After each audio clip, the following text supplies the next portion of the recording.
আজ যে মাছের রেসিপিটা তোমাদের সাথে শেয়ার করব, এই রেসিপিটা খেতেও যেমন দুর্দান্ত আর খুবই কিন্তু কম সময়ের মধ্যে হয়ে যায়।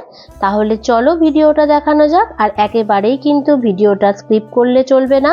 আর তবে হ্যাঁ, ভিডিওটা ভালো লাগলে লাইক কমেন্ট শেয়ার করে দিতে কিন্তু একদমই ভুলে যেও না।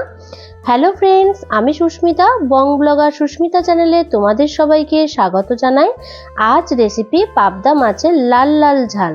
তাহলে চলো, এখানে দেখো উপকরণে লাগছে হলুদ গুঁড়ো, কাশ্মীরি রেড চিলি পাউডার, জিরের গুঁড়ো, স্বাদ অনুযায়ী লবণ, চিনি, রান্নার জন্য লাগছে সর্ষের তেল, এখানে একটা পেস্ট বানিয়ে নিয়েছি, আর ফোড়নে লাগছে কালো জিরে, শুকনো লঙ্কা, আর দেখো এখানে আছে ধনেপাতা কুচি।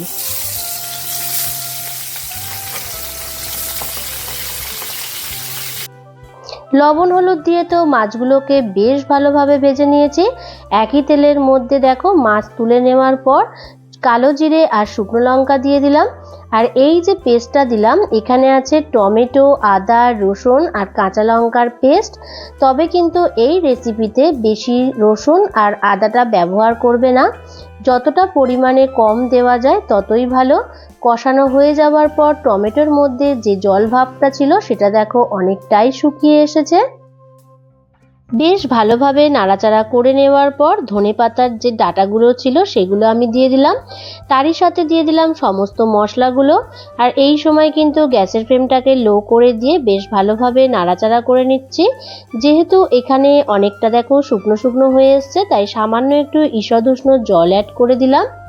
জলটা দিয়ে বেশ ভালোভাবে মিশিয়ে নিচ্ছি যাতে মশলাগুলো জলের গায়ে ভালোভাবে মিশে যায়। আবারও কিন্তু এটা ভালোভাবে কষাতে হবে। আর তোমরা একটু পরেই দেখতে পাবে এই গ্রেভির রঙটা কিন্তু অনেকটা পরিবর্তন হয়ে এসছে। যেহেতু আমি এখানে কাশ্মীরি রেড চিলি পাউডার দিয়েছি, তাই জন্য তো রঙের পরিবর্তন আসবে। আর দেখতে সুন্দর হলে কিন্তু খাওয়ার স্বাদটা অনেকটাই পাল্টে যায়। বেশ ভালোভাবে অনেকক্ষণ কষাচ্ছি। দেখো কষাতে কষাতে কিন্তু গ্রেভিটা অনেকটা কমেও এসছে, তেলও ছেড়ে দিয়েছে। ঠিক তারপরে আবারও একটি ঈষৎ উষ্ণ জল অ্যাড করে দিলাম। গ্রেভিটা যখন ফুটে আসবে নামাবার আগে দিয়ে দেব মাছ। আর তবে পাবদা মাছ কিন্তু বেশিক্ষণ ধরে ফোটাবে না, পাবদা মাছ বেশি ফোটালে মাছ কিন্তু অনেকটা নরম হয়ে যায়। যখন দেখবে গ্রেভিটা হালকা একটু কমে এসছে, সেই সময় কিন্তু ধনেপাতাগুলো চারিদিক থেকে আমি দেখো ছড়িয়ে দিলাম। আর তেমন কিছুই লাগবে না, ঝালের জন্য দিয়ে দিলাম 4টে কাঁচা লঙ্কা। তোমরা মনে করলে কাঁচা লঙ্কাটা আর সর্ষের তেলটা নাও দিতে পারো। আমি এখানে সর্ষের তেলটা দিয়েছি যাতে মাছের ঝালটা খেতে আরেকটু টেস্টি হয়, তাই জন্য সর্ষের তেলটা দেওয়া হয়ে যাবার পর আরেকটু দেখো এখানে মিশিয়ে নিচ্ছি।